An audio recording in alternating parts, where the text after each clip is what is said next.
hello. Hi, are you still live? So, hello, I'm still live, yeah. Okay, cool. I wanted to make sure you're still live. Okay, yeah. I'm gonna change my title to make sure that we're talking together. Cool. I caught some of your discussion. Yeah. I don't want to Hang go on, through... before go ahead, before we continue, let me just ask chat room if the sound is alright. Somebody can let me know. Okay, I think it's alright. Yes, sorry, go on, sir. Okay, I think it should be okay on my end until you turn down Skype by just a little bit. You're probably too loud. That usually happens. You go to like 80. So Illidan's corpse was taken by Maiev. I got a complete page of the Legion up. Okay, cool. So that speculation became true. Yeah. That's what I was looking at. I mean, that's not on the website, is it? Is it on the website in Illidan's background? Apparently it's up on the Legion website where they're doing character thingamajigs. Yes, it's in the They're saying that you're too loud. Hang on, maybe this will work. You always gotta kind of turn down Skype on streaming stuff like this, yeah. Yeah, they can't really hear you, so I'm trying to boost you up. Is this better, everybody? He's quiet. I had you at like 70. It's real low, yo. Where's my little picture of you that I can put on stream right now? A little graphic of you. But we can wiggle around it a little bit more too. Are you gonna put your side of this? I mean, this talk from was just for stream. I didn't know if you were gonna put it on YouTube or not. Okay, this is much better. This is fine. Yeah, I think I'll put it as... I've done like my own... I'm doing like my own thing.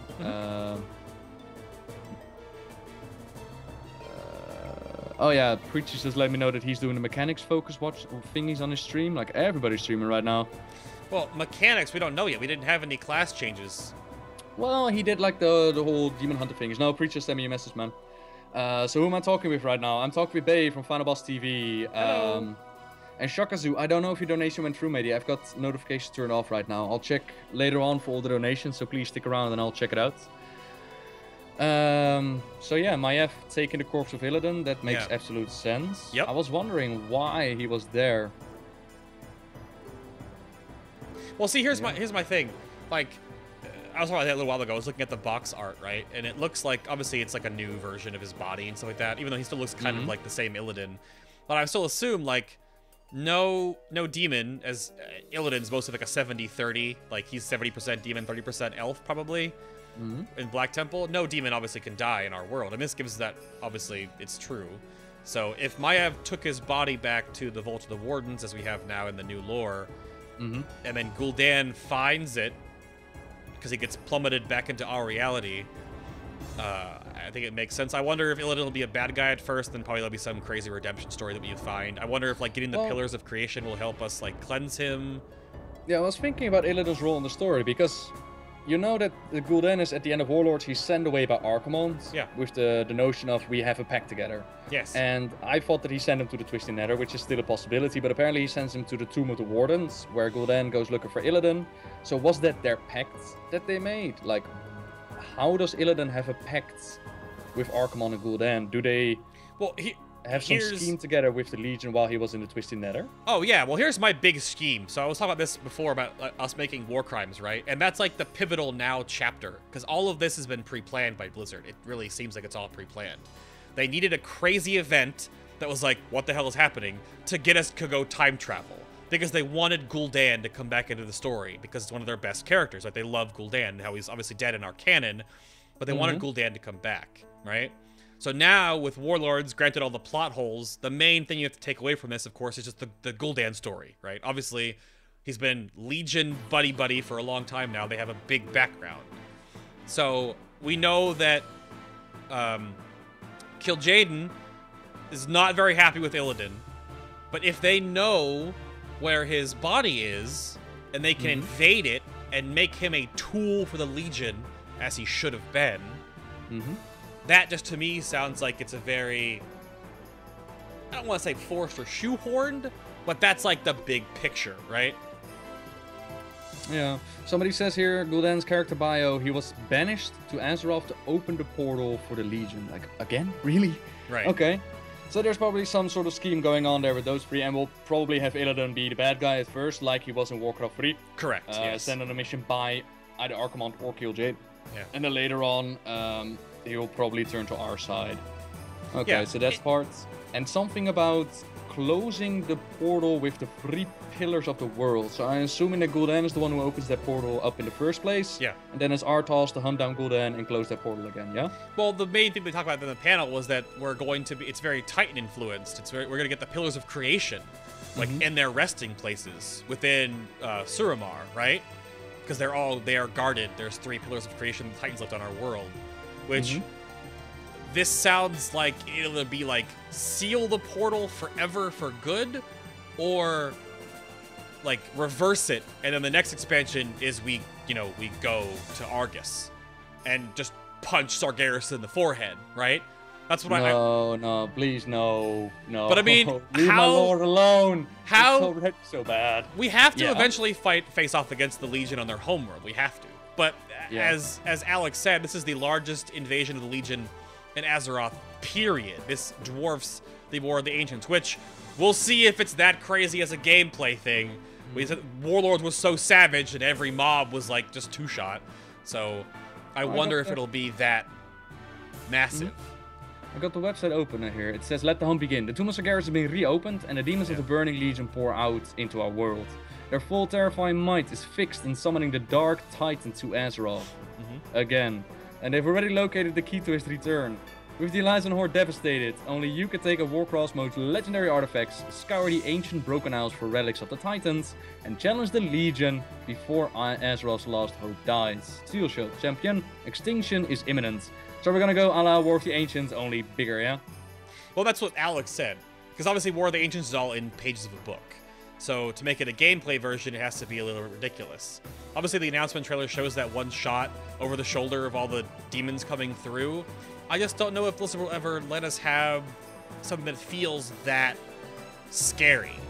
Like, will there be Legion everywhere in the world? We have to go around the world and start cleansing things and, like, holding it down? Like, If I feel your buildings are scattered all over the world, that could be cool. Oh, that's another tangent. I think the class halls is super cool if they really help us and make it more like a BioWare follower system and not the Garrison, which is what I hope it sounds like. Yeah, I like that they announced that the followers will open up adventures for you instead of having the adventures entirely. Right. But I fear that, words are wind. So I know, exactly. Keeping a steady eye on, okay, what exactly is being implemented. Because the Garrison also sounded very fun on paper. Yeah, it did. Didn't come out. Correct. Well, that's so here we have... Go ahead. Here we have on the artifacts. Only Azeroth's most seasoned veterans possess the fortitude to wield artifacts of legend against the Burning Legion. Your myth-forged weapons grows in power as you do, very cool. And your choices will change its abilities in the way it looks, sounds, and feels in combat, awesome. Fashion your artifact into the perfect instrument of battle and guide your faction in the most desperate hour. Now here's my thing. Yeah, go ahead. Are we gonna take these artifacts and make copies of legendary weapons?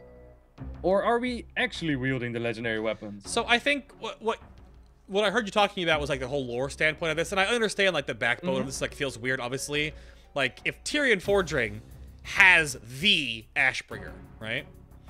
It just sounds like at this point, with all of the power we've concluded, there's no Wrathion in this at all. Like is Wrathion involved in this whatsoever? Like he's been following Khadgar around. Yet, but yeah, could be. But, like this to me harkened to the same way as when Death Knights made Shadowmourne, or Strength DPS made Shadowmourne in ICC. Yeah, but that was called Shadowmourne, though, not the Ashbringer.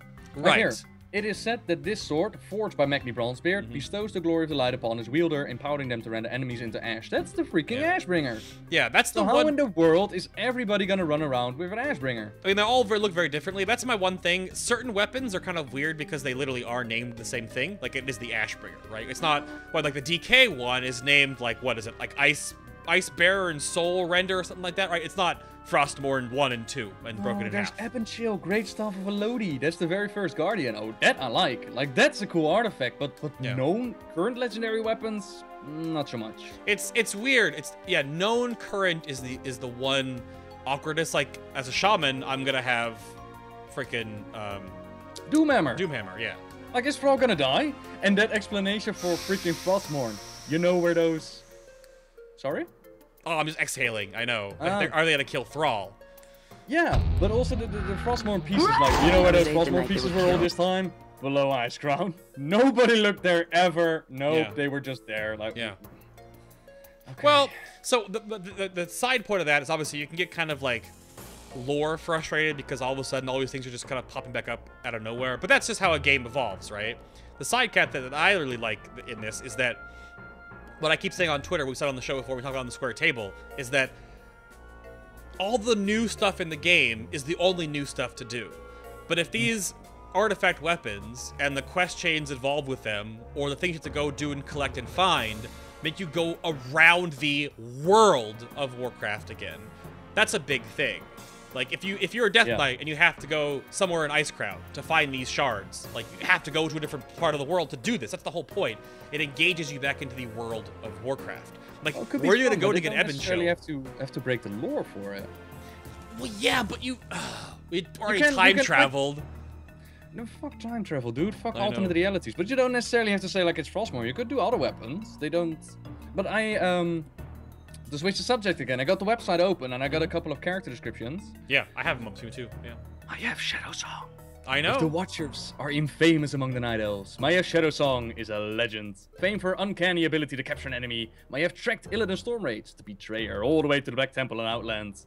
Well, technically, yeah, she did, but then she was captured, but whatever. After his demise, she imprisoned his surviving followers, the Illidari, vowing never to allow the Fell-Touched Demon Hunters to roam free ever again. Right. Cool.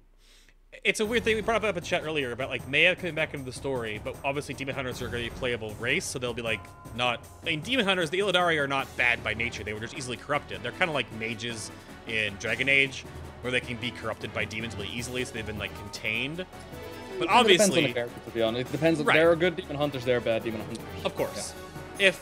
And you know of the Demon Hunter that's, like, in Darkshore, right? Like, they've been teasing Demon Hunters for a while.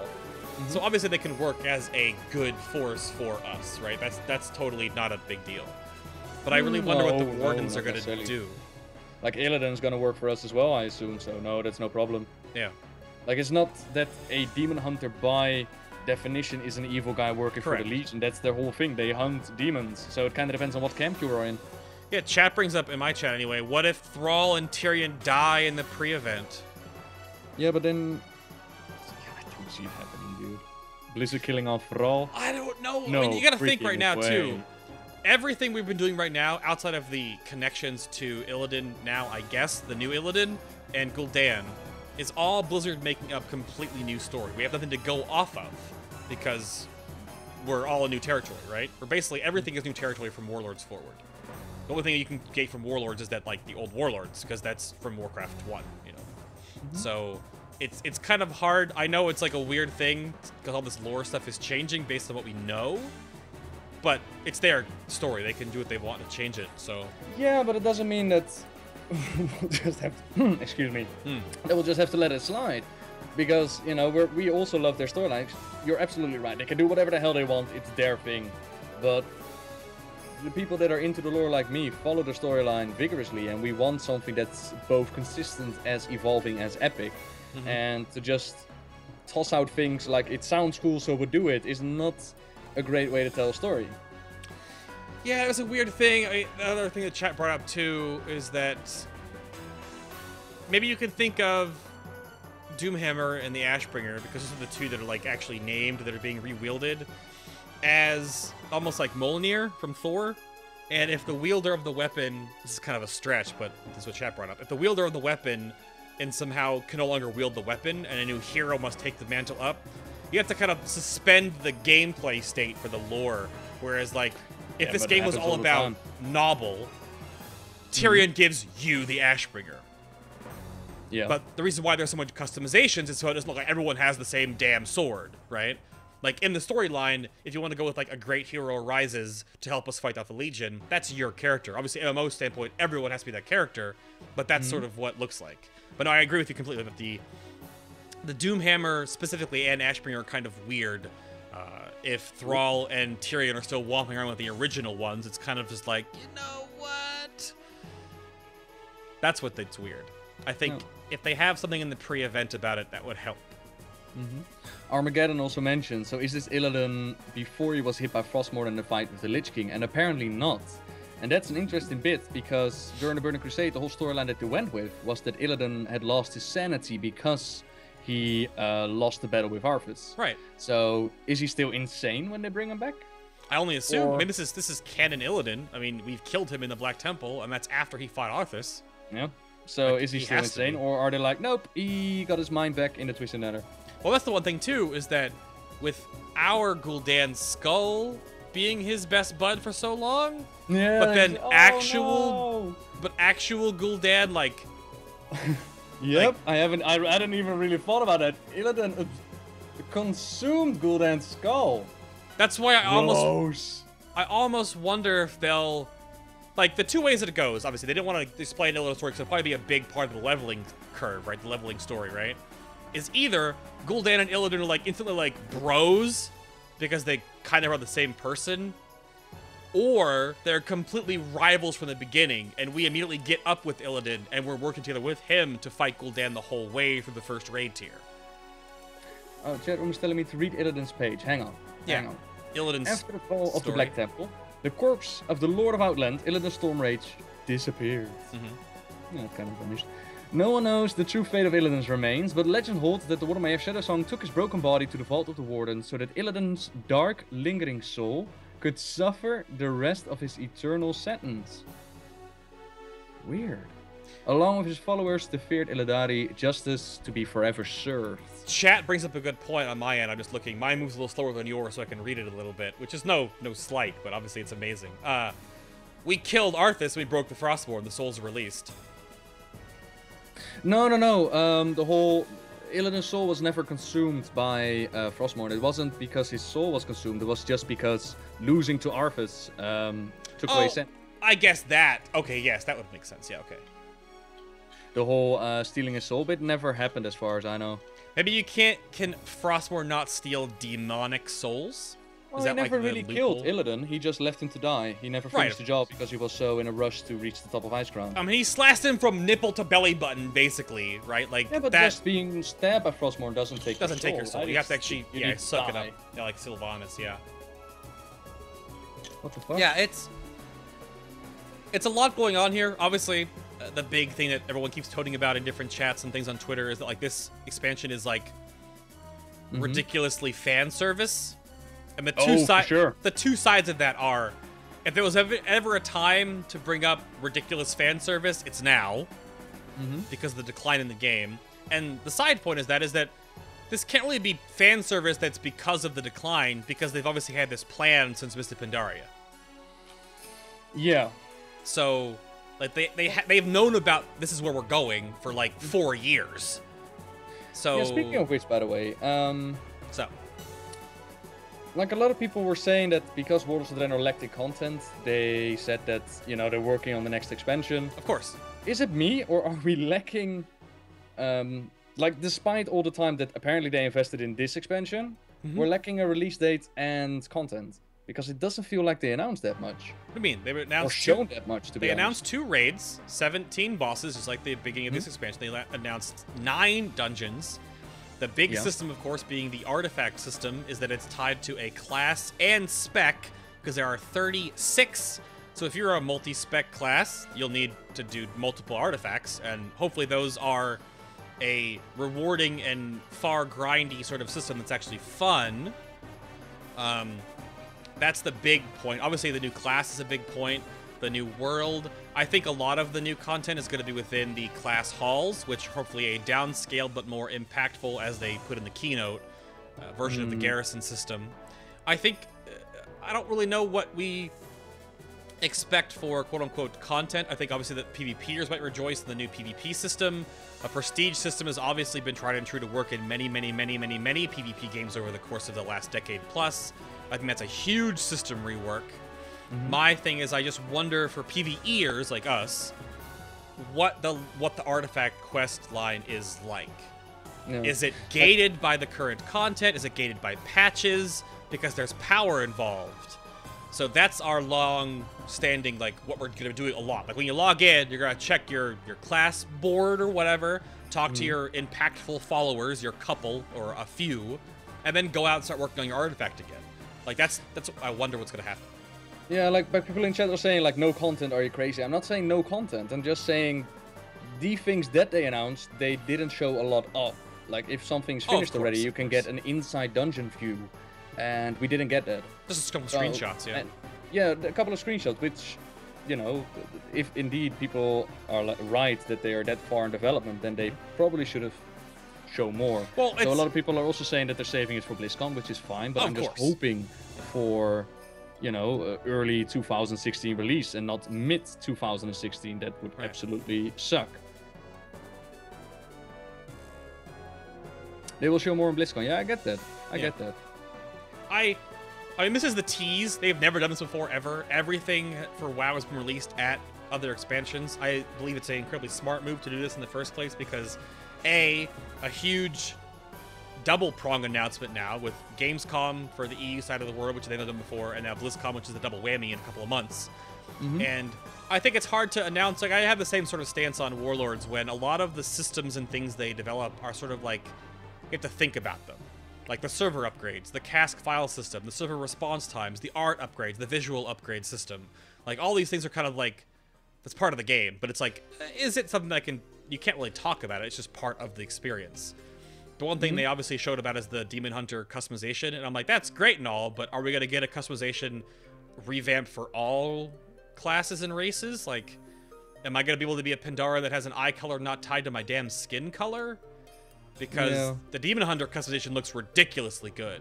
And obviously the Winged Demon Hunter is the melee DPS, and the more like shardy, demonic, crystally one is the tank.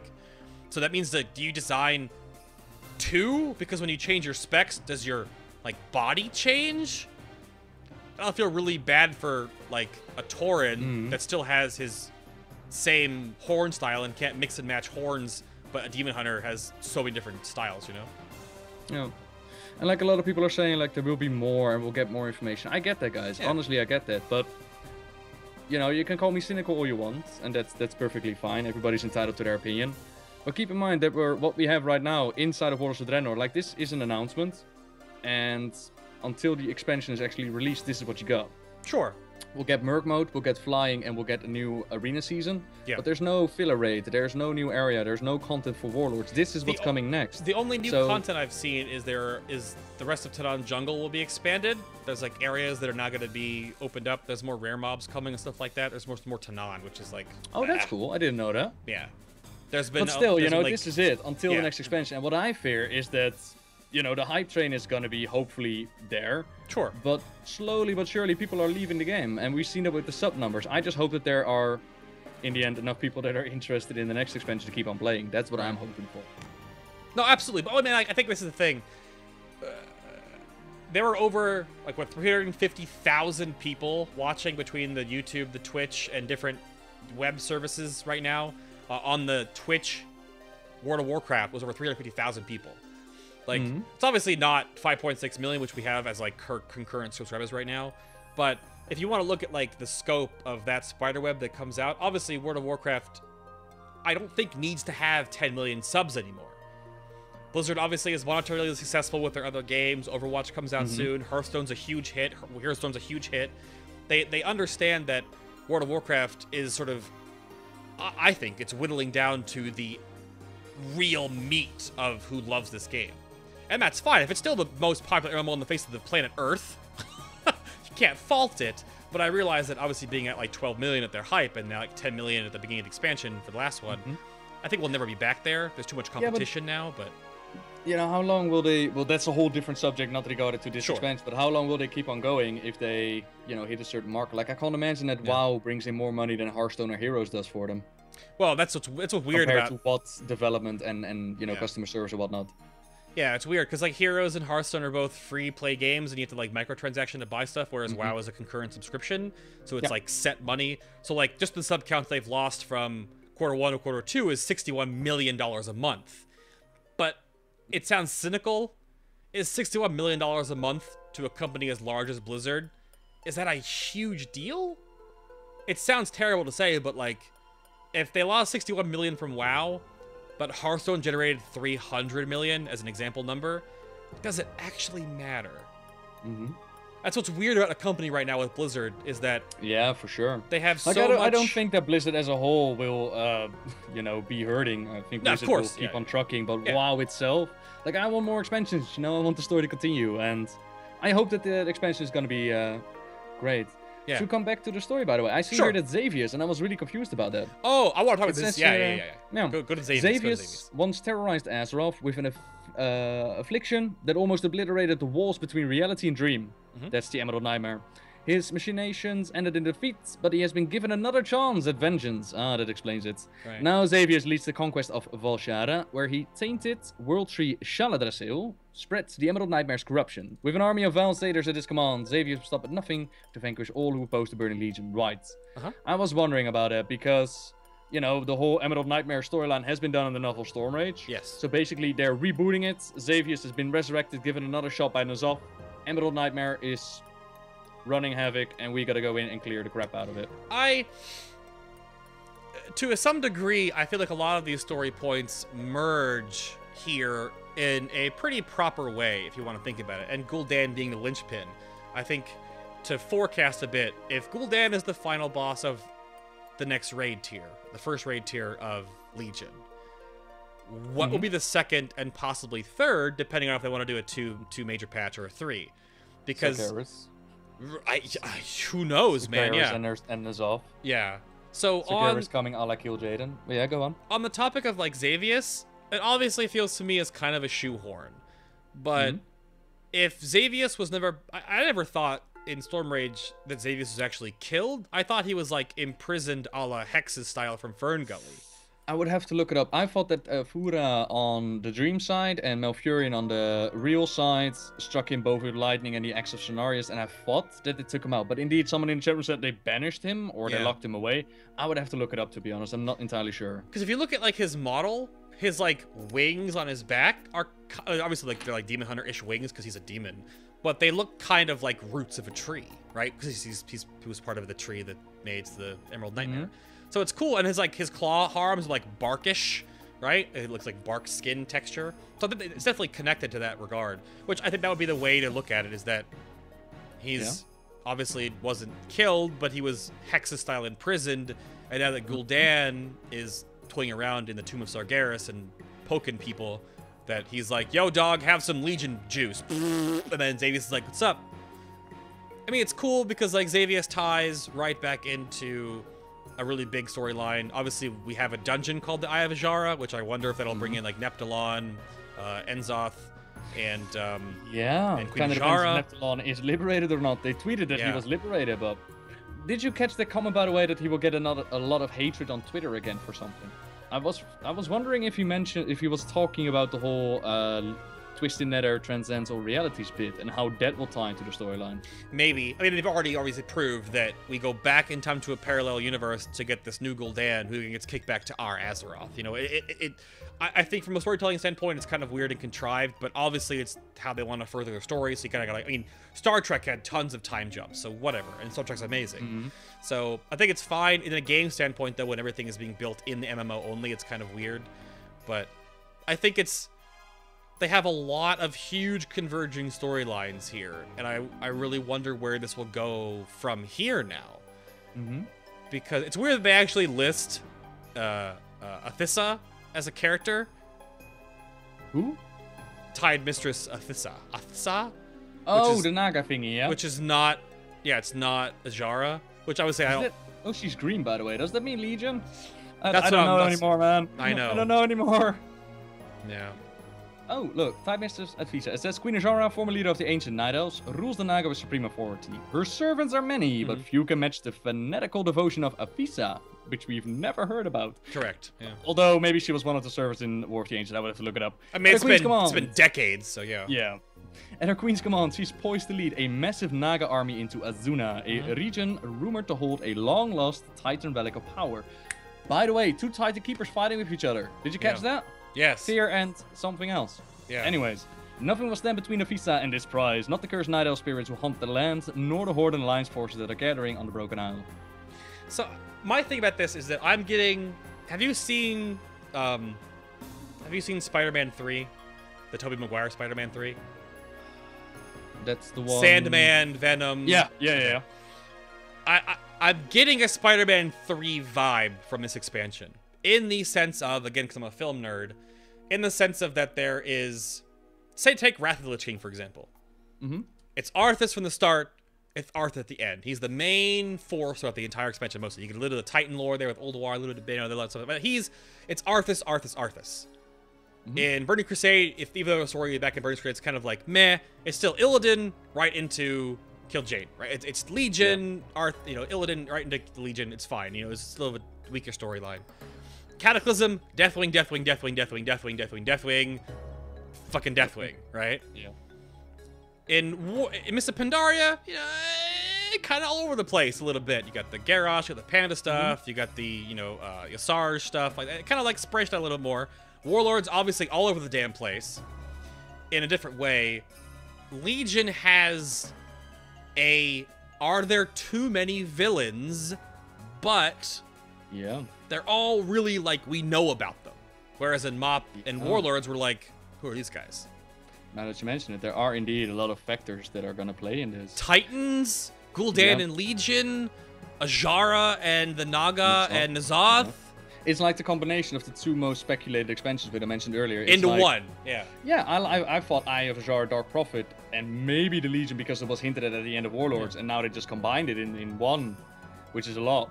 And somebody actually asked me about the whole tier thing, what I just mentioned. They, during the presentation, they said about some sort of area where Titan Keepers are fighting with each other. And they also said, not the Vrykul, but the Kavaldir or something like that. Kavaldir, the fallen ones. If I remember correctly, it was the Titan tier with the Vrykul. I don't know if I remember the correct one. The giant guys from Wrath of the Lich King. With their king that was following Arthas's orders. Children were sent away. Doesn't matter. The but Stormborn guys or whatever. Those are the constructs, right? The construct No. I'm talking about the one in... come on. I can't... There's so much lore in our heads right now. Hang on, let me look it up in-game. I can find it in Dungeon Journal, perhaps. Okay. Wrath of the Lich King... The Vrykul. Am I talking about the Vrykul? That could be. The one in Utgard Keep. Oh, yeah. Those dudes, you know. The Vrykul are the proto-humans. Proto-humans, basically. Exactly. Yeah. And the Vrykul, what happened to them? They were hit by the Curse of Flesh. They got weaker children, and they were ordered by the king to toss away their kids. Yeah. No, not the God King. The Guy King that we killed during Wrath of the Lich King, right? Yrmiron. Yeah, that one. Yeah. But that's not the God King that they're now talking about. No, so that's a different guy. Anyways, they were ordered to send those weak children away, but they didn't. And the Titan Keeper tier, it's suggested that he took those weaker kids, he brought them to a different area away from Northrend, and those were the early humans. Which makes me believe that you'll have on one side the Titan Keeper tier, which has been missing for ages, and then another Titan Keeper that are apparently fighting with each other.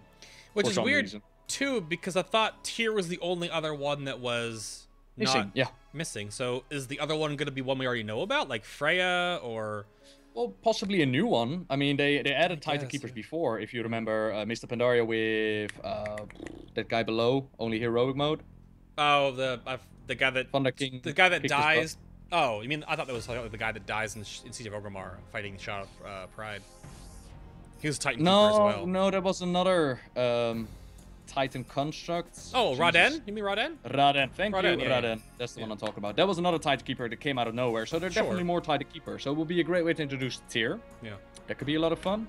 And now people are saying that Sylvanas and Greymane are gonna get their storyline as well. Well, yeah, because Greymane's on here, and a new Sylvanas. That's the thing about I get.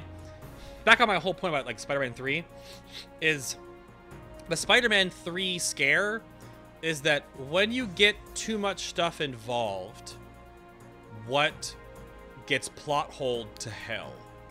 Like, if anyone in chat, between both of our chat rooms, has seen Spider-Man 3 and loves Marvel Comics and loves Venom, the Venom treatment in Spider-Man 3 was terrible. And what if the Sylvanas Greymane story is the Venom story of this expansion? Like, it's just, like, there for a bit and then never there. So it makes me very worried, because I don't want to feel like this expansion Spider-Man 3. And somebody says this is literally the panic button expansion. Like, oh my god, everything needs to go in right now. Just give them what they want. Illidan comes back, Sylvanas gets a storyline. Just give it to them. I mean, yeah, we talked about that earlier, though, but they had this plan for, like, years. They wouldn't plan the sub-loss 4 years ago. Yeah. But what's weird is that it all sort of feels like it makes sense to come up to this point. Like, what they've weaved in their story actually all makes sense. Like, obviously the Broken Isles make sense to be here. Like that makes sense. Like the Toonstar Garruses, that's where all like this crazy stuff. That's the old home of the. That's where that's the initial part of where Azshara started up her nonsense. I think it feels good, but I just hope it's not over bloated. I just hope it's just not like. I fear so, because I know. Another thing. Let me first read out the description for Sylvanas and Greymane, by the way, for those curious. I'm on the page for it. Go for it. In recent years, the grizzled ruler of Gilneas has suffered many hardships. His son and his nation fell to the Banshee Queen Sylvanas and the Forsaken, and he nearly lost his humanity to the Worgen Curse. Yet from these tragedies, Gen has found new strength and courage. He is determined to fight tooth and claw, haha, Worgen joke, against any enemy that threatens the safety of the Alliance. Whereas Sylvanas says, the Forsaken's ruthless leader is a formidable champion of her people, but with the Burning Legion invasion, the stakes for the Dark Lady have never been higher. Should Sylvanas perish, her demise will be the beginning of her eternal damnation. Well, I mean, if we take out her... Yeah, okay. All that stand between her and this doom are Valkyr, thank you very much, I should just read the next line, yet few of these spirit guardians remain. As her fate edges closer to the abyss, Sylvanas must decide how far she'll go to protect her people, and whether they're more precious to her than her soul. Oh, Wrath the Lich Queen confirmed right here. Next expansion, Wrath the Lich Queen.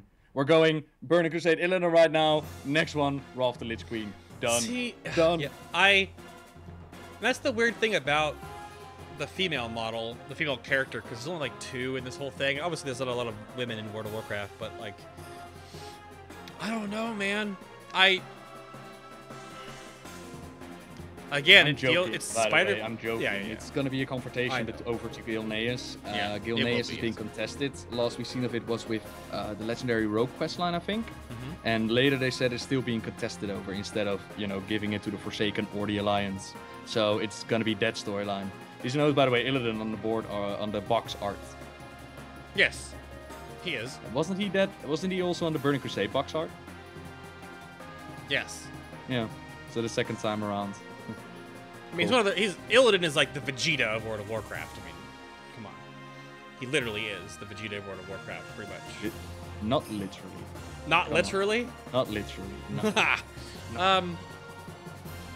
I just feel there's... Chat room is like, nope.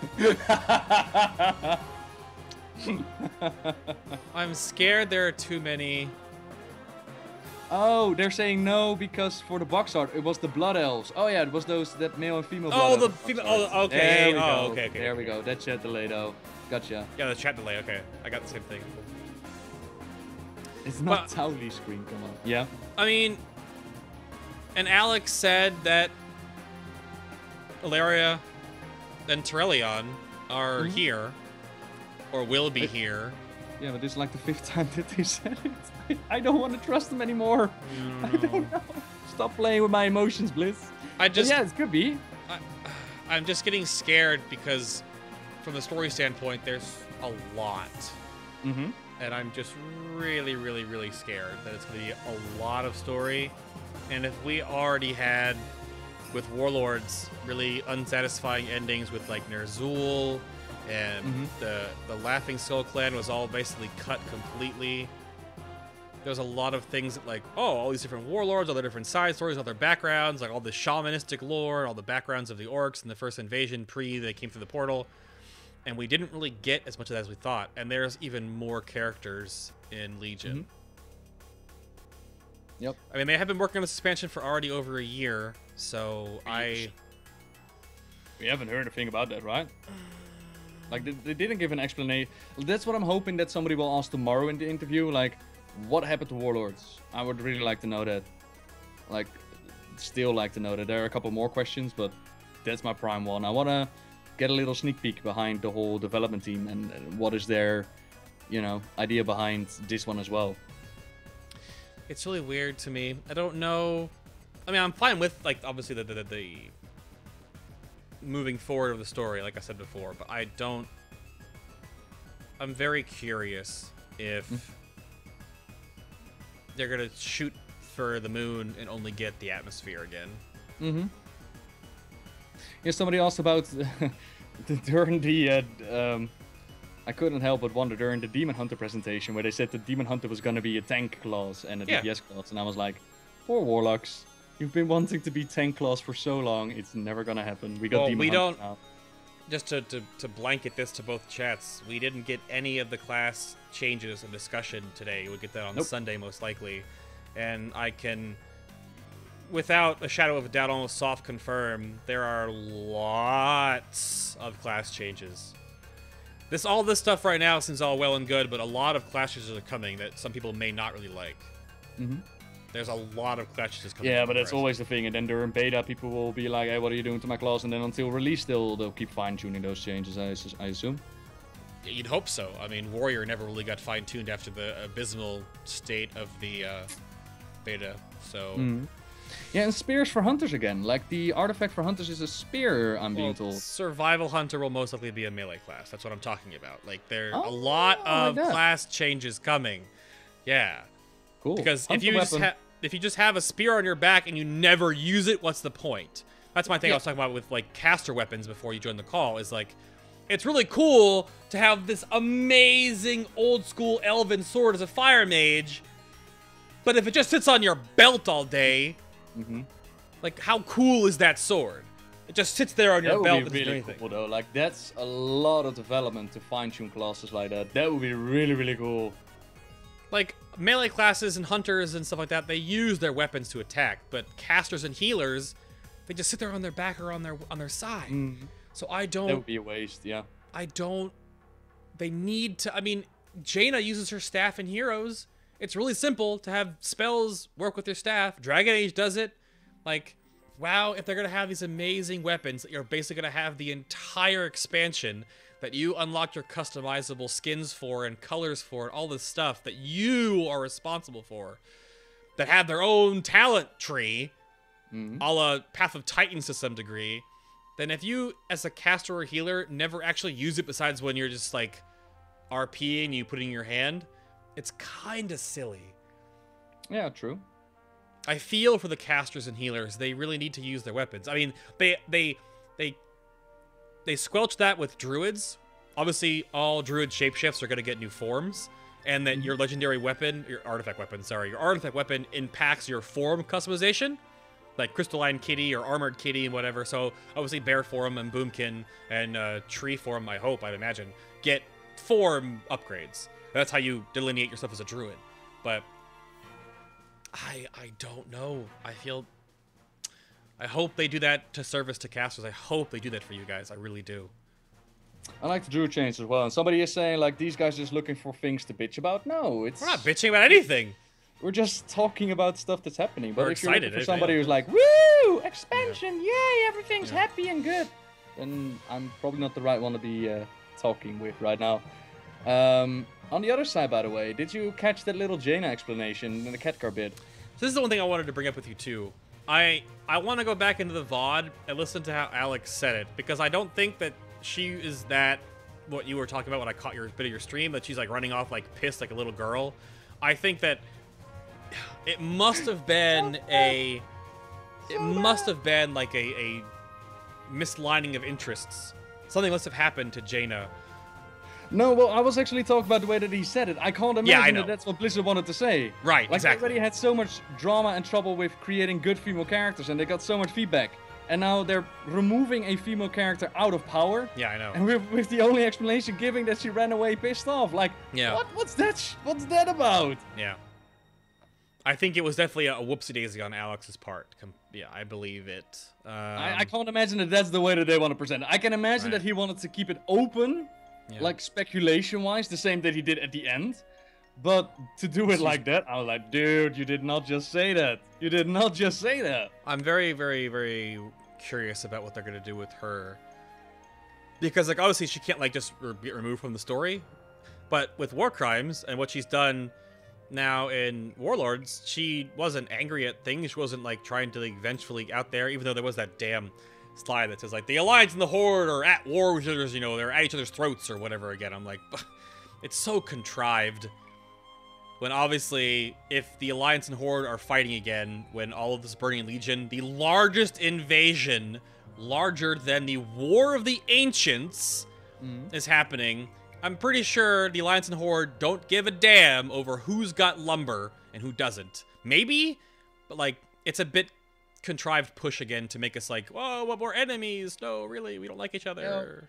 Yeah, but that's a constant thing, you know. I know. Alliance and Horde will always go at each other's throats. Like I was saying right on the board there, like Alliance and Horde goes to each other's throats. Alliance and Horde work together to fight the bosses. Like that's a constant thing that they'll never step away from, I fear. But just the whole, it's the same thing. Like Khadgar is the Guardian. There is no doubt about it. That he is. Scene of him popping up in front of Varian and Anduin, very medieval Warcraft 3 as he popped up in front of King Taranis. But there's no explanation given. What happened to Medan? Man. Why is he the leader of Dalaran all of a sudden? Yeah. I hope that they got something planned that will explain that, to be honest. And what you said about Jaina not being fighting, no, there was the line indeed of Alliance and Horde of Evil. She didn't really want them near Khadgar's tower. But besides that, it kind of shimmered down. So I'm really hoping like a short story or a little bit more explanation. That would be great. And not, she was pissed so she ran away. Like, dude, what the fuck? Yeah, I really want to know what she's doing. Yeah, Medan is not canon. We can scream that as much as we want. Until Blizzard says that he's not canon, he's still canon. So, yeah.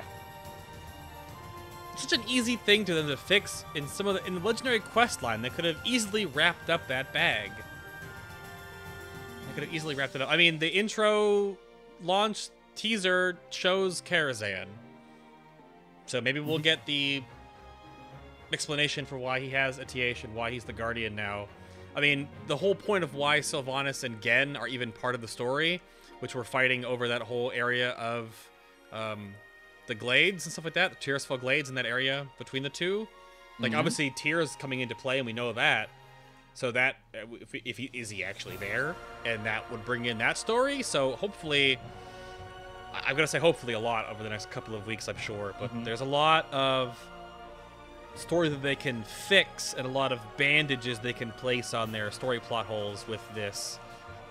And it sounds like if Alex is trying to really give us like this AQ opening of gate style Legion Invasion pre-patch 6.3 that'll last a while possibly before the expansion comes out, maybe we'll get a lot of stuff there.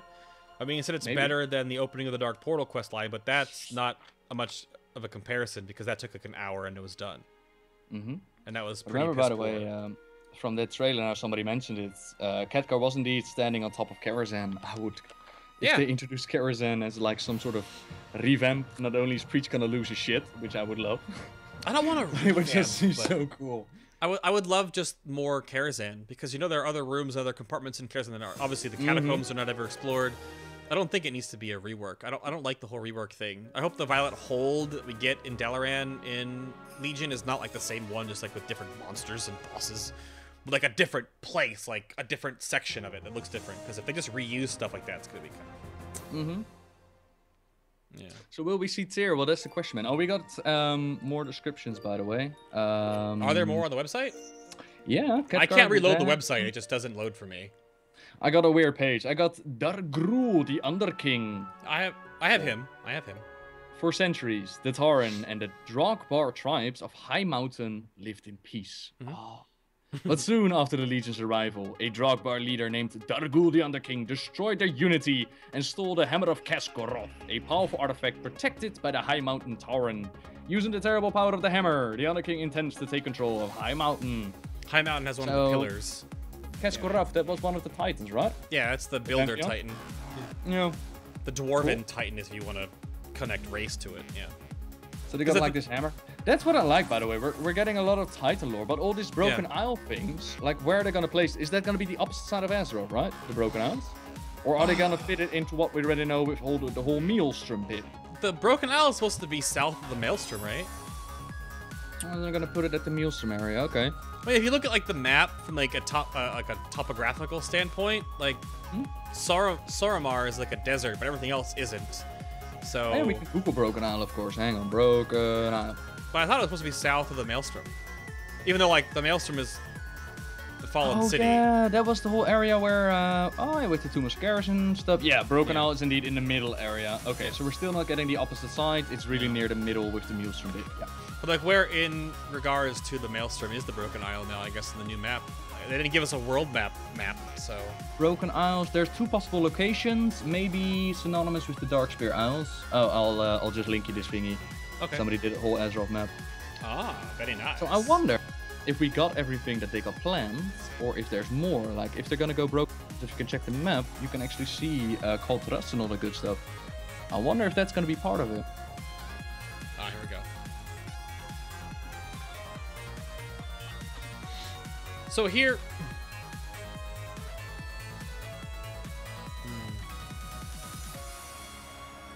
Well, they have Pandaria down below the Maelstrom. Yeah, that's the confirmed place. Mm-hmm. Yeah, Nazjatar. Which, if we're gonna have an Eye of Azshara dungeon, is that in Nazjatar? Like, holy shit. Maybe. Yeah, I don't, I mean, we're gonna see Suramar, and Suramar has been indeed near the Maelstrom with, no, not the whole Maelstrom. Where was the original Well of Eternity? It wasn't in, was it in Suramar? That's the Maelstrom is because of the Well of Eternity. Yeah, exactly. But, like, the old original Elven Empire back in the day wasn't, like, the whole island Suramar, basically, not, like, fragmented pieces like we have now. The Broken Isles is what happens now. I would have to look it up, to be honest. But I thought, like, this entire island, which obviously looks like parts of it have sank because you, like, it obviously looks all broken up in pieces and stuff like that, but... Mm-hmm. Yeah. Chat room was saying, like, is Nobble mad they didn't get Naga? I'm pretty sure if we're gonna go to the Eye of Azshara as a dungeon, there has to be Naga. They're gonna be Naga, no. There has to be Naga in there. I mean, I would have loved to see Naga or Murlocs. Like, I'm just happy that we're not going to an alternate reality, and I said that before. I speculated the Eye of Azshara a la Dark Prophet bit, that was gonna be it. It's part of it, and the other side is the Burning Legion, so it's a combination of both. I would have loved to see a Murloc race, but I'll take Demon Hunter shirts. They get their own starting area similar to the Death Knights, and I still think that the Death Knight starting area was pretty damn sweet. And I imagine they'll start level 70. It's going to be awesome. Probably start at level 70 or like 67. Did they announce a level though? I'm not sure if they did. I mean, Black Temple's level 70 content, so if we're starting in the Demon Hunter like world, this is like 10 years ago in story time. You know, I imagine it'd probably be at least just about level 70. I level can't 100 imagine. boost? I don't know if they're gonna do a level 100 boost, to be honest. I hope not. I hope not. Yeah, well, I talked about it before the announcement, and the reason why they did the whole level 90 boost was because looking at 0 to 90 was just a daunting task to get up there. But now we already have the 90 boost, so it would only be 20 levels, so it's a lot less. And to tie the story together, if you make a boosted character 90, you go through the Draenor experience, so you get the story that leads you into back to our world. Because now it's integral. Like, oh, it's actually confirmed. They confirmed the level 100 boost. Are you for real? Really? Okay. Why? Why would you want people to skip your content? Level 100 boost is confirmed? Like on a tweet or something like that? Does someone have a post? Is it a tweet? It says that it's on the website, confirmed. Scroll down. Why though? Included. I think Demon Hunter. It is. Character boost immediately raise one character to level 100. Why? Pants. Why? Pants on head. So you can skip Warlords, yeah, but why would you want people to skip Warlords? So then do Demon Hunter start at level 100 then? Like, or start like 97? No, it says that Demon Hunters are excluded, somebody in the chat room said. It's on the box. Oh, okay, then I should see it on the box then. Okay. Oh, man. Yeah, I got only the half-loaded website. Yeah, level cap raised to 110. That's fine. Character boost immediately raised to 100. And beta opt-in. What? Pre-purchase beta opt-in. Oh, nice. Well, beta pre-purchase is out, but beta opt-in should already be toggled on your screen anyway. Like, it should be toggled on your back end. It's a link to... Oh, like that, sorry. Yeah, like I said, I got this weird half-loaded page. Yeah. I loaded the page, like, when the thing started, when people linked it to me when it went live during the panel, because I knew it was going to crash afterwards. So I haven't reloaded because it won't load. Yeah. I like the idea of to customize the weapons as they grow in power as you grow. I think that's really neat, to be honest. If it's gated properly. Because if you could, like, day one grind your weapon all the way to full talents, like, that's going to be required for rating. So fuck the hell out of that. So, like, if with tier 18, right, you have to, like, kill Gul'dan to unlock the next part of your artifact weapon. That makes sense, because then you're gated by power, because the artifact weapons do give you player power. So, if they Because if you can get all your talents in that weapon before raid starts, and the raid opens like 2 to 3 weeks after the expansion comes out, that'll be really bad. I hope they've learned. I was actually really surprised in the first place. I don't like the fact that they give you player power. They should be all cosmetic. Granted, they are a weapon. They are your weapon that you use for power, so you have to level it up that way somehow. But that's fine. Like the talents, the path of the Titans, the path of the artifact, if you will, which isn't even on the website at all anywhere, has a talent tree in it that gives you player power. So. Yeah. Somebody told me, by the way, if you zoom out on Azeroth, you can actually see the Broken Isles already in the game. If you click on, if you just zoom out to the free planets, I got a Broken Isles. I got an imager link of that. It's northwest of Gilneas, basically. Underneath Ice Crown. Oh my God! Vaughn's Matthew just said when they asked at the BlizzCon panel for Warlords of Draenor, who will wield the Doomhammer, and they said childishly, "You will." Turns out that it was true. Turns out it was true, just not part of Warlords. Bravo. Just not part of Warlords. What did you think, by the way, of the reverse decision of letting everybody run around with Legendary and splitting up PvE and PvP talents, which have been two things that Holy they constantly crap! said, like, we're not gonna do it, and now they do it. Oh my God, dude! I almost I was so happy. Oh, I was so happy that they split PvP and PvE. The talent tree system obviously will be a thing that you have to, I guess there'll be a weird toggle to your PvP stuff, because maybe you can't queue for PvP if you have your PvE stuff toggled on, which is fine. I'm so happy. I'm really... You know, that I remember them clearly saying, like, no, that's a dumb idea. Like not even more than... They said it back in Cataclysm, but... Yeah, and now they're like, oh, we're gonna split them. Finally, dude, thank you. That's really one of the things that I was like, okay, cool, this is really, really good. Yes. Oh, I think a huge sigh of relief from both sides of the game was like, oh, man. And it's cool because the PvP system now looks like it's going to be a pretty customizable system. Where it's not just like, you get lockboxes, put on gear, queue for Ashran. You know, like it's going to feel like you can really unlock your power. The prestige system is cool because the prestige system is, I hope, and as they said it is, only cosmetics, which is totally fine. You've been playing a lot of Rocket League right now, Novel, as I've been told. I have, yeah. How much fun is unlocking all the cosmetic shit after every match? Fun, right? Fun, yeah. Yeah. So if I was actually surprised as hell, because that's what I said when they announced that. I was like, Rocket League in World of Warcraft, like unlock system. It's really, really good. I'm really excited. And that for system, that. man, I like it. At first they added Pokemon, then they added Farmville, and now they're adding Call of Duty. It's like WoW is just absorbing every single game into one. That's their shtick, yeah. Yeah. And for the description, by the way, we got a few more. I got Khadgar here. Sure. Though he was unable to stop Gul'dan from opening the Tomb of Sargeras, allowing the Legion to flood into Azeroth once more, Khadgar's determined to find the means to reseal the portal and foil the Legion's invasion. He knows that the combined forces of the greatest champion of Azeroth are necessary to succeed, even as dissenting voices speak against a coalition and risk ultimate destruction by the demons. What? Dissenting voices speak against coalition. Oh. I wonder if that's the Jaina angle. Yeah. So Jaina is going to be pissy with Khadgar that he's bringing the world together against the Legion, and that's... Oh, okay, cool. But why would Jaina be pissy about bringing the world together against the Legion? Because Jaina doesn't like the Horde. No, she loves Thrall. Like, sort of. They're buddies. No, she doesn't. I guess that all severed. Yeah, Jaina's dissenting voice. Exactly. There's going to be a confrontation between Khadgar and Jaina, and she's going to be like, guys, I'm out of here. You deal with the shit, and she's going to do something. I guess that is true, based on what happens in War Crimes as well. Because she's a Dreadlord. Yeah, somebody said Jaina's a Dreadlord. No! Jesse Cox, please!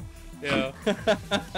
If she was a Dreadlord, she would go with Khadgar because she'd want to conspire and then, like, rift it later on when it's really important. If she doesn't want to do it, that makes me wonder. I don't know why she would... I want to know why she would be against... Well, she's against the Horde, and I can assume, like, she might have let it slide on Draenor, but... I thought she gave up her hatred for them in War Crimes, you know? Well, she gave up the whole bit of I want to dismantle you all, but not that she's on friendly terms with him, I suppose. Well, I mean, she did look up at Thrall, and Thrall was like, we must go after him. Weird. We'll find out. And then we have Gul'dan over here. Yeah. Gul'dan owes allegiance to no one save his burning legion masters. On Draenor, the power-hungry orc warlock nearly had his entire race enslaved to the demons. Those plans failed, Gul'dan survived. Under the Legion's command, he was banished to Azeroth to open a gateway for a monstrous invasion, force unlike anything the Horde and the Alliance have ever faced. I mean, it's the largest invasion.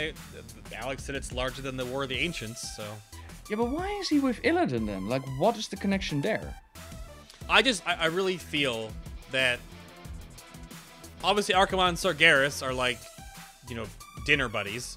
And Sargeras really wanted to have Illidan be this, like, amazing puppet of him in our realm. And because we defeated him, and he also turncoated, like, 17 times... I just feel like there's this shoehorned plot now of Archimonde and the Legion are now like, yo, Gul'dan, go get Illidan and mind control him and make him our weapon. And then we have to get the Pillars of Creation and sever the Legion's control and banish them back to where they came, and that'll free Illidan. That's what it sounds like to me. Yeah. Because that's just, it just feels like they're basically going to get their boy Wonder Super Soldier and like bring him back into the fold. So, but I just can't see Illidan being a bad guy for very long. No, Metzen has said time and time again that he loves the redemption story, and the fanbase really wants to see Illidan redeemed. So I would imagine not really the good guy, not really the bad guy, just somewhere in between. Flippity floppity, and teaming up with Maiev would be so awesome. I actually talked about it in Monday's Q&A, which I will now have to redo because a lot of new information. But I actually speculated it would be very cool to see. You know, Maiev is still a little bit obsessed with Illidan. She didn't bring his corpse back for no reason. So I would love to see Illidan dump Tyrande and team up with Maiev against the Night Elves. By the way, it has sort of been confirmed that Magni Bronzebeard is coming back, which is kind of cool. Right. Have you seen this? I'm looking at something else right now. Magni confirmed? I don't know where confirmed how. It says here that there's a screenshot here of reforging those weapons, like the Ashbringer. And it says, Purified Ashbringer. Magni Bronzebeard forged the original Ashbringer, and he can forge it anew to make it stronger than ever. Oh, okay. Yeah. Which would tie in, actually, could tie in with the whole Deathwing's Lair bit. Like, we know that his soul is still connected to the land of Azeroth. I wonder how that's gonna work. Link us. Sorry, everybody. Here you go. I'm gonna comment on this again because chat brought it up again. To Furiaz, like because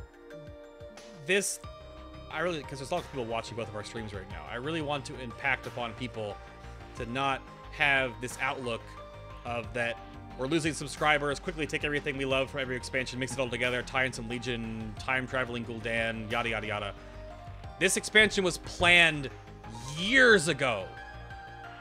Granted, things may have shifted during the development phase, but like, you can't placate Blizzard as like this company that all of a sudden is trying to make an expansion just to get subscribers back. This was made years ago. This story has been put together like around the time Mr. Pandaria was a thing. So you can't give them that much short change. That's really rude. Well, I mean, I can understand the vision from people.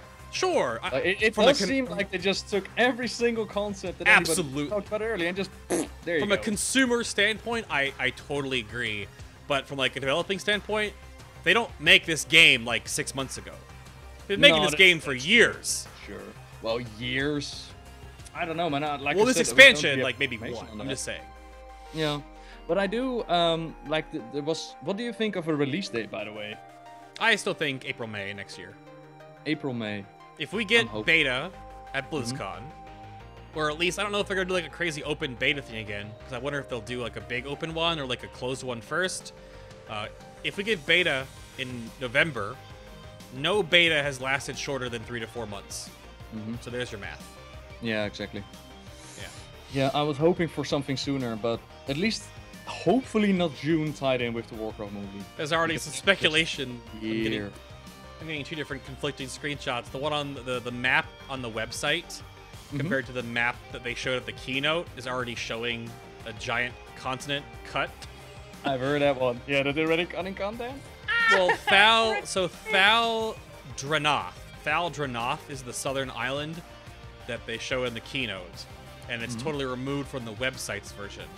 where you can like get all tinfoil hatty and say they cut content because you'd think like the Keynote version might be a older screenshot and the website is the current, but the reverse is totally able to.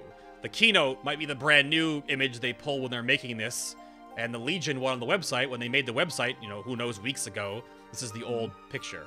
So who knows? I mean, this picture from the Broken Isles with Thal Dranoth might be like what you get with like missions availability with like your class hall or something like that. Maybe Thal will be a patched in kind of thing. Like again, it's like Farallon 2.0. I'm gonna really throw up in my mouth real quick. But who knows? I don't like thinking like that anymore because it really just makes us all just really grumpy. And I wish we could just be happy about the game. I'm not grumpy about anything. I'm just cautious. I'm very cautious because we all got so overhyped for Warlords of Draenor, and it had high expectations and it didn't deliver. And I wanna be a little bit more careful this time. It's not that I'm negative about World of Warcraft, because otherwise I wouldn't be making a weekly video about it and supporting it. Of course not. It's my baby. Well, I'm sure I don't have a WoW tattoo for no reason, you know. It's good to be critical about things and not be like, oh my fucking god, get on that hype train. We have a name. We have some information. Yeah. It's the same with that lady that came out at first. Like, all we saw was freaking Gul'dan touch Illidan's crystal, and she was like, are you hyped? And I'm like, no, I just saw Illidan Gul'dan. Why should I be hyped? Like, what the frick? Yeah. So yeah. I don't know. I can't imagine, because your perspective of the game is different than mine. I can't imagine what your brain went through with all these new characters and settings and plot lines coming into play, because I'm sure you've already looked at your like docket of lore videos to make, and you're like, I've got, you know, 97 random number lore videos to make. I'll be making videos for the next 7 years of my life. All of a sudden, this expansion goes like, and you're like, Well, no, thankfully not. Thankfully, there are plenty of old stories to fall back on. Like, I got 1 or 2 years of steady lore telling. Sure. And besides that, I'm, you know, not that connected to new expansions. Sure, it makes my life a whole lot easier, because, you know, telling a story from in-game is just a lot easier than telling it from the books. But I got plenty of content. Thankfully, I'm not tied in like that. For me, it's more, I have loved this game for many years, and I hate to see it go out on a bad note. I'd rather have them do one final big bang and get everybody in and be like, this was epic, and then end it, then slowly but surely, you know, it's World of Warcraft, it's something epic. People were wondering in chat if the Broken Isle picture that has Thal Dranoth on it, is that the Death Knight starting zone? And that's why it's on one map but not on the regular one, because if you're not a demon hunter, you don't see that zone. Is it the Demon Hunter starting zone? I forgot what it was called in the video. I have to go back and watch the Demon Hunter starting zone. That's you start in the Black Temple. You're gonna go to the Baradin Holdings. No, not Baradin. The Vault of the Wardens, right? Yeah, but what continent is that on? The Vault of the Wardens. Oh, jeez. We might be able to find it in Warcraft 3. That's where Tyrande liberated Illidan. Maybe it's not. I mean, maybe it's just two different maps. You know, the Titan created demon prison thing. Oh, Shardoom? Is that what it's called? Shardoom. The demon world of Shardoom. Yeah. Vault of the Warden is the starting zone. Yeah.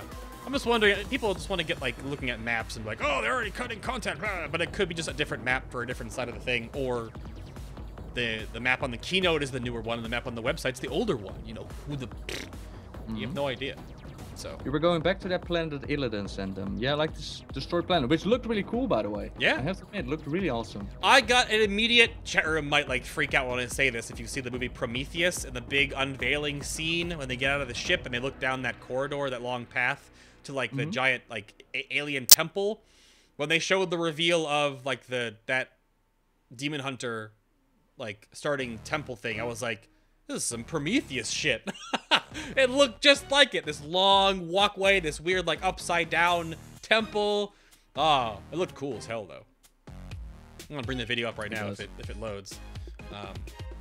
Let's see if it even loads. If you're gonna play a video, then just mute me, man. Oh no, I'm just playing it in the background. I'm muting it. Okay. I'm muting the video just so that Another I can thing look that at I haven't the even images. mentioned yet, by the way, is that they said we're gonna go to Ravencrest, his keep. Yeah, and I was actually really confused about that because I thought Ravencrest's keep was near the Well of Eternity, so I kind of assumed that it would be below the waves. But when I looked at the concept art, it looks very much above the waves. Sure. So I was kind of confused about that one. Yeah, I don't know. I mean, again, they're in some ways I wonder how much of the story they're like reworking to make this fit. Obviously, because it's all new.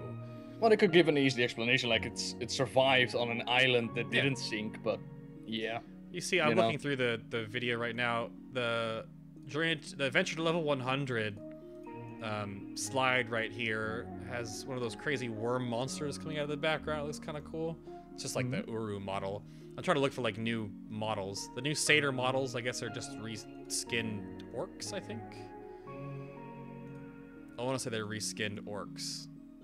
With a night face. Blackrock Hold wasn't near the Well of Eternity. Okay. Well, I mean, it wasn't directly near it, but it was in that area, though. But again, I will have to pick up War of the Ancients again and check out some information on that one. What I'm curious about is the new honor system cut is like... I'm just looking at the character animations and the new graphic pieces. I don't know. Artifact weapons. So is Chris Metzen salty? That's why he wasn't there. I imagine he wasn't there because it wasn't BlizzCon. Yeah, Chris is probably just busy with other things and couldn't fly all the way across to Germany. Telephone. Phone call. I don't know who this is. I don't know who the number that is. I gotta go to voicemail. Yeah, I mean, looking like this is obviously an early concept because you can look at like the release of like the garrison footage from the announcement trailer for Warlords, and you can compare that to like I'm looking at the Paladin Forge here for the artifact weapon system. You know, obviously it has like the default version, and then there's like a purified, flaming, corrupted, shattered. I mean, you have 4 color variances that change how it works and that be unlocked somehow. So that's why I just wonder like how much of this will actually come out when the game comes out, because obviously the garrison changed a ton. Yeah, and like I said, again, I hope that they ask that, like what is already set in stone and what is still up for grabs. What level do Demon Hunters start at? We don't know yet, but they speculate level 70 because it's Black Temple. You start in the Black Temple, that's what they said, so I would imagine. But like, if you go to the Black Temple, I wonder if they don't even start with a level. I wonder if you like start out, it may be interesting if you start out with a, because if you can boost to level 100, I almost kind of feel like the starting experience for Demon Hunter will have its own like progression path, and then all of a sudden you'll be kicked out at level 100 when you're done. Because if you just get out at level 70, like 3, and then you're in like Pandaria, like, or not Pandaria, but you're in Cataclysm, like what? Yeah, but that's been going on for ages. That time difference and that you get stuck in old content. That's something they mentioned like 2 BlizzCons ago. That's very hard to avoid unless you keep all the content up to date, which is just not possible with developer time. And somebody also asked, will Khadgar be warning Vol'jin? Like, we don't see it in the trailer, but I would imagine so. And we just read the description of, I think it was Khadgar, and there's some voices rising up against him. So I imagine that Khadgar works for both sides, and that Jaina is like, yo, Khadgar, what are you doing? Yeah. And that's part of the drama that's created there. Speaking of which, Anduin, new model, he's grown a little bit again. Well, he's like, 17, 18 years old now, I assume. Yep, and the description reads, heir to the throne of Stormwind, Anduin is wise beyond... What? Who wrote this? No! No, he is not wise beyond his years. He got the veil blown up. Whatever. Time and again, he has used diplomacy and conflict, inspiring even his warrior father to lay down arms in pursuit of peace. But diplomacy has its limits, there we go, and some villains can't be reasoned with. As the Burning Legion threatens to annihilate Azeroth, Anduin will learn the true cost of peace, and whether he's willing to pay it. Nice! That's what I'm talking about. That could very well be the start of finally Anduin stepping up and claiming his role as leader of the Army of Light. We've seen Yeah? Oh, I'm watching the reveal trailer. He's talking to his father. I mean, he's right here. His model in this trailer, the Machinima trailer, looks better than his model in the game website. But yeah, he's talking to his dad right here before Medivhgar shows up. So Medivhgar, yep. Medivhgar, yeah. And like in Khedive. Valen's, ooh, have you? Yeah, that's cool. And in Valen's short story, we've seen a vision of the future where Anduin led the army of light. Yes. And in that vision, he was in armor. He had like a holy weapon. It could have been an Ashbringer. Now that everybody's getting an Ashbringer, might as well give Anduin an Ashbringer. And the army of light faced off against the darkness. So it could be very well be that this expansion is finally going to push Anduin in that role of no longer being like, oh yeah, the hordes, oh yeah, they're cool, you know, just let them into the veil. Some stupid stuff like that. I really hope that he smartens up and realizes that peace is not always the way, similar to how Jaina learned it. Maybe he will get some interaction with Jaina, that would be cool.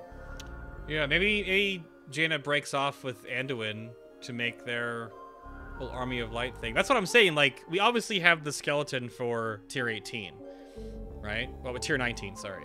We have the skeleton for the first launch tier of the expansion, right? We have the Xavius into Gul'dan. Gul'dan's the final boss of the next tier of rating. But that's what makes me really wonder that obviously if we, you know, put Gul'dan out to pasture, as it were, what happens after that? Like speculation for the next expansion? No. The next tier. There's 2 tiers in the expansion. You want to say 2 tiers? Oh, like that. Oh, like where does the story go after we push back Gul'dan? We probably by then have the Pillars of Creation. Like what trumps Gul'dan and Xavius? Like, is it gonna be Sargeras? Is it gonna be the Army of Light craziness? Are we powerful enough to fight Sargeras now with these artifact weapons, Novel? Like it's kind of like, how are we gonna stop? What is that portal to begin with? Like, what kind of portal has Gul'dan opened up? And what is this pillar of creation we're talking about? Is that like the pillar of earth that we reassembled in Deepholm? Like, what exactly is this? Yeah. But Azshara summoning Sargeras. Kil'jaeden or Sargeras people are saying, like, I've always said that getting Sargeras out there as a boss would be better saved for an RTS because it will just look way cooler. Yeah. And he's such a pillar in the lore, right? You have Sargeras, the Titans, and the Old Gods. Those are track down any story to its roots, and you'll end up at either of those 3 sources. So I really hope not, but it's definitely a possibility. But considering that we just dealt with Archimonde, we might as well deal with Kil'jaeden now, right? Yeah. Like a real Kil'jaeden, not the half in the soup Kil'jaeden. Yeah. Mal'Ganis. Mal'Ganis returned on Wrath the Lich King. Mal'Ganis like, I'm gonna help you with the Wrath the Lich King, and then we kind of made him disappear again. Mal'Ganis is nowhere near as powerful, though. We're talking about no. grand arc demons right now, and Mal'Ganis is just a dreadlord. Like Azshara could also be a very, Charum said very Azshara a lot. powerful boss. Yeah. Little fruit fly, sorry. Yeah, I mean, now we will fight against Kil'jaeden's legs. Yep. Just his legs. Yep. Like upside down, like I'm gonna kick you. Oh, we fight against his legs and his loincloth and his special package. Yeah. Archimonde 3.0.1. Alternate universe Dark Prophet Velen appears. Oh god. Oh, please, chat room. I really hope that they'll just.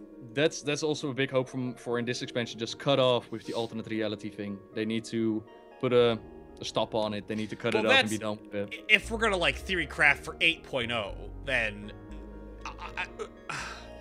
I can't imagine Timeless Isle and Mop leads us to time traveling into alternate Draenor, bringing back these major characters into the story, bringing us back to our world with the keystone of Gul'dan. I can't imagine if we quell this all and we're literally getting the Pillars of Creation from the Titans. And yeah, I can't imagine more time travel. I would love your space travel after this, but I can't wait for the Instagram patch, right? Oh god. Yeah, but where's our Facebook integration? But now that you mention it, there is indeed a lot of lore and a lot of setups. Like, just what we speculate right now. Yeah. Illidan, Gul'dan, Sylvanas versus Gen Greymane with the War storyline. Yeah. Khadgar and Jaina, apparently some trouble. Dalaran, Tomb of Sargeras, Demon Hunter Origin. Legion is coming. Fight over 3 pillars. There is gonna be Vrykul and Valkyr and Heaven and Earth for the ancient creatures of Wrath the Lich King. There is so much that they're dumping in here. Illyrian Trellian, What the This frick? is why I opened this conversation with this. I hope doesn't get Spider-Man 3'd, where they have lots of great characters in, you know, in the sense of the movie, and then none of them really get good treatment. Which is this to me looks like Warlords was obviously a transitional expansion. It was a test. It was a small bit, and this expansion looks like it should last longer, with more often, you know, 2 to 3 month patch cycles with stuff, 3 raid tiers. We don't need expansions faster. We just want stuff to do. Absolutely. And if there's this much shit in this expansion that they're starting out with, this can't be 2 tiers. This would be really, really bad if it was 2 tiers. No way that this is a 1-year expansion. No. Yeah, Way. but it's fine though, because we don't need an expansion. We just don't want 14 months of 1 tier. You guys said Wars of the Dead have nothing to do, so Bliss will give you enough to do, right? I hope so, but that's the problem. Like, it's not a problem that they give us a lot. It's a problem of giving each and everything its own time in the spotlight, and that's extremely difficult to do. So hope that they will do it without. Oh my god, this little guy.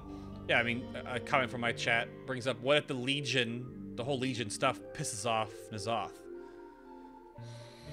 Would be against what was established during Vashir, because it's pretty much... Yeah, no, it would be against it because... No, not necessarily. I mean, Burning Legion can piss off N'Zoth, that's absolutely possible, but it seems like Azara and N'Zoth are already part of the storyline with whole Xavius and Emerald Nightmare. Sure. So it doesn't necessarily have to be pissed off by them. They're already there, you know? It just looks like it's part of it. Obviously, if we have the connection to the Emerald Nightmare as the first raid, and that leads right into all this old elven lore, we can't shrug off the fact that Azara and N'Zoth could become something in the second raid tier. That's why I'm saying, like, they could easily do, like, the N'Zoth Azara, like, content patch expansion for tier 9 for the tier after the launch tier, and then kill Jaden for the third, because they have so much that they're building.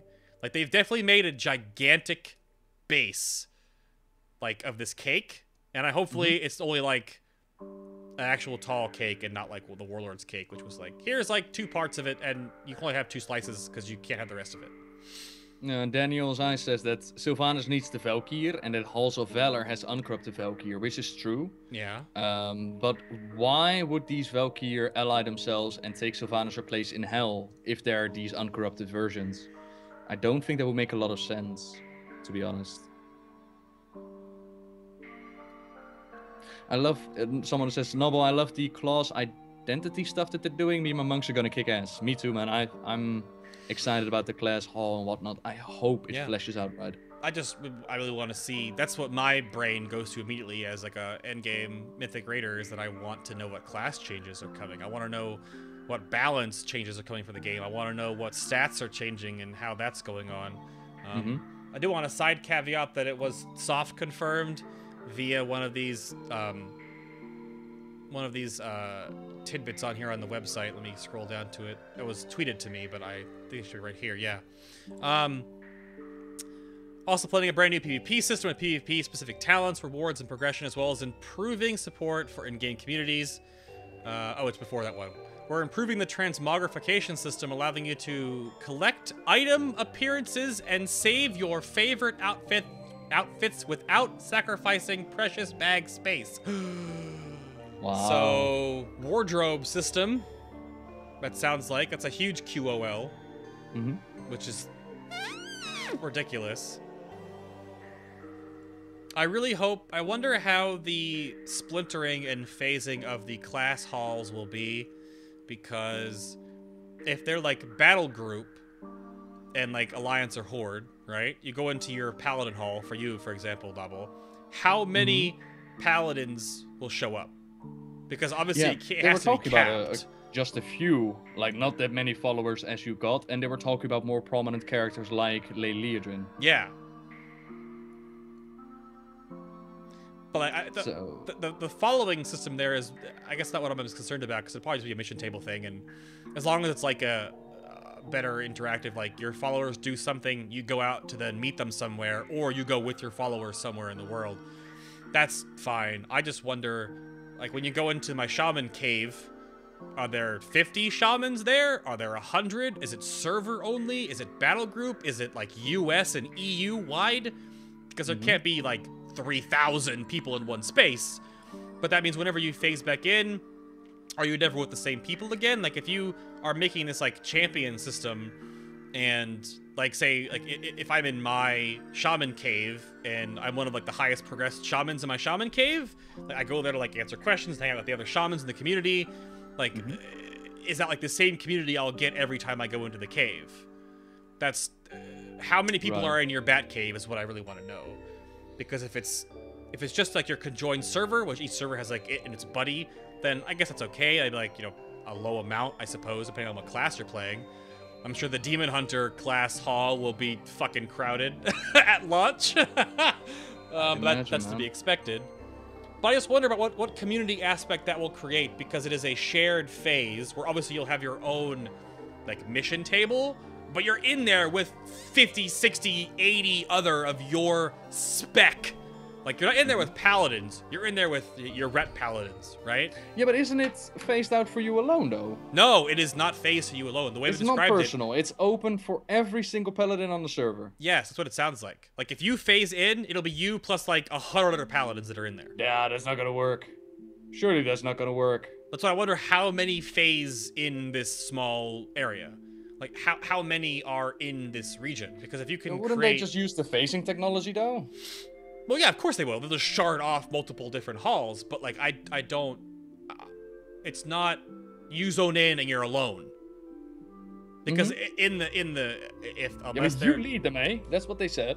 Well, you lead your champions, like your heroes of renown, like your follower, the new follower system. But I mean, you show in the launch trailer the class order halls, right? Like they have Leodrin standing here on the side, like she's in the hall. But then there are like other paladins, right? There's a paladin up top on the podium here. They like have a whole bunch of like roleplay paladins like standing and sitting on like all the pews and like their church setting here underneath Lights Hope Chapel. So I assume those are all players. Yeah. That's what somebody is saying, like it would be like the DK starting area, but the DK starting area is pretty much done when you're done there, and the only reason to go back to your DK starting area is to forge your weapons. Whereas this area is going to be part of your, I imagine, the massive amount of your gameplay if you're going to follow this entire thingamajig. I'd imagine so, right? You're going to be spending there a lot more time there. But yeah, we'll just have to wait for more information on that one, I suppose.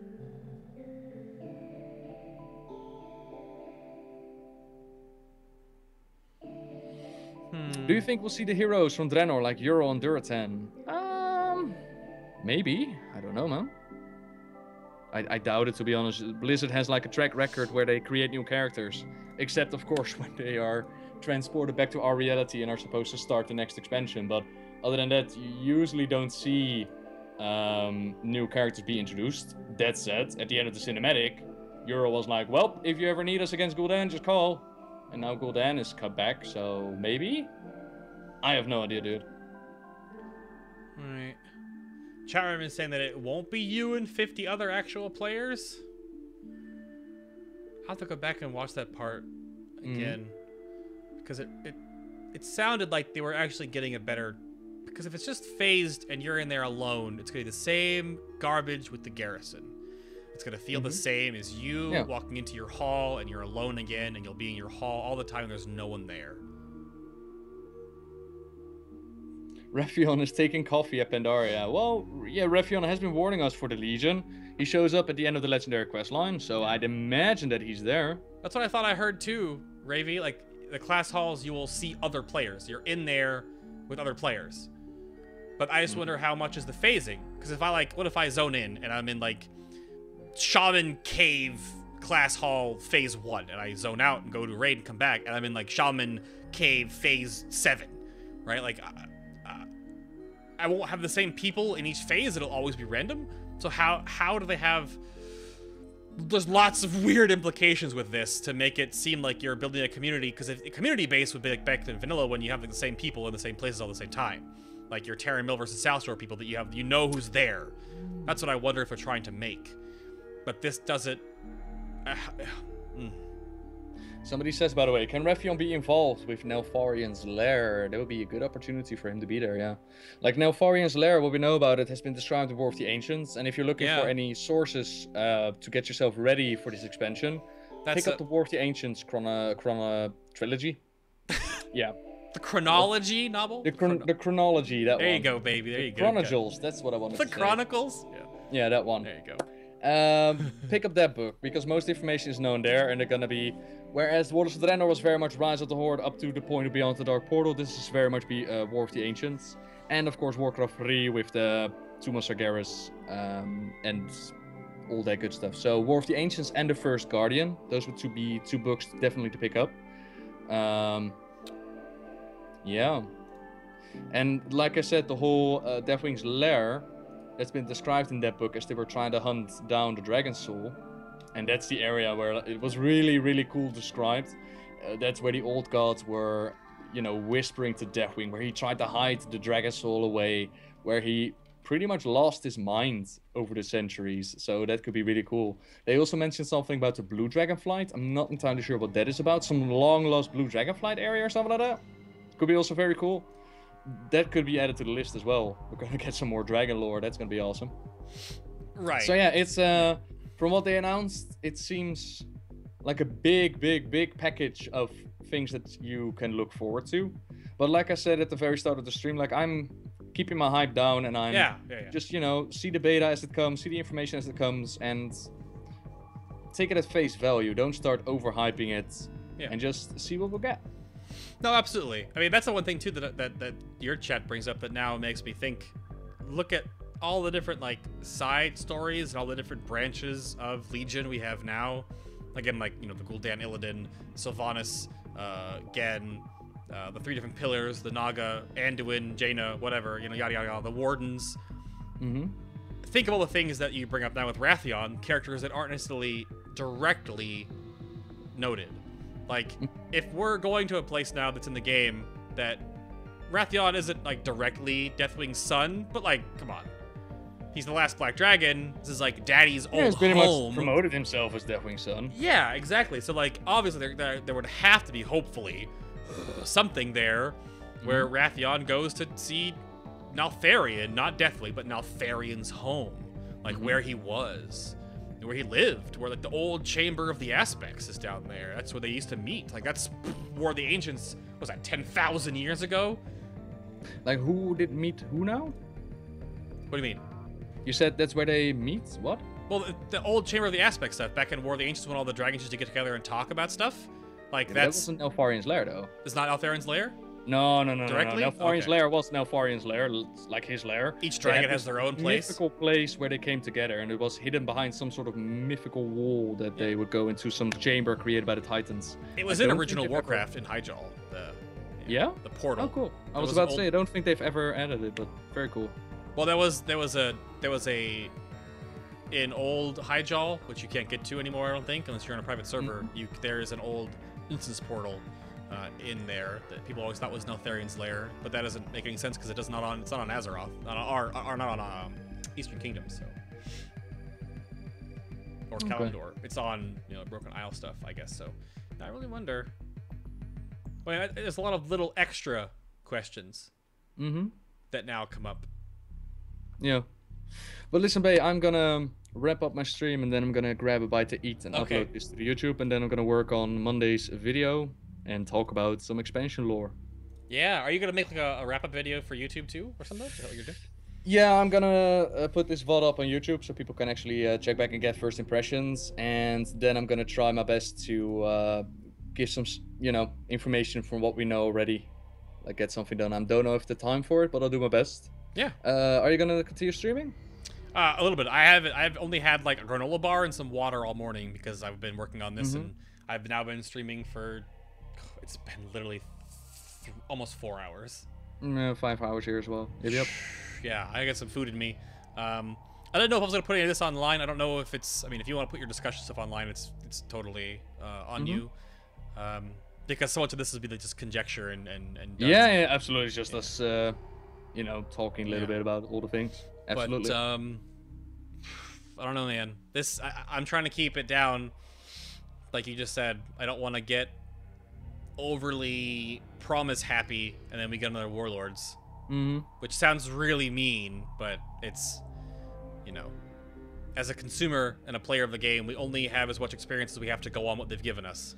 And they're giving us a lot of tasty treats on this plate, but how much of those treats will actually taste good when we get them? We shall find out. All right, buddy. Thank you for the time. Bye, chat room. Treat him nice. He's a lovely little boy. Oh, I'll talk to you later, buddy. Bye-bye. Bye.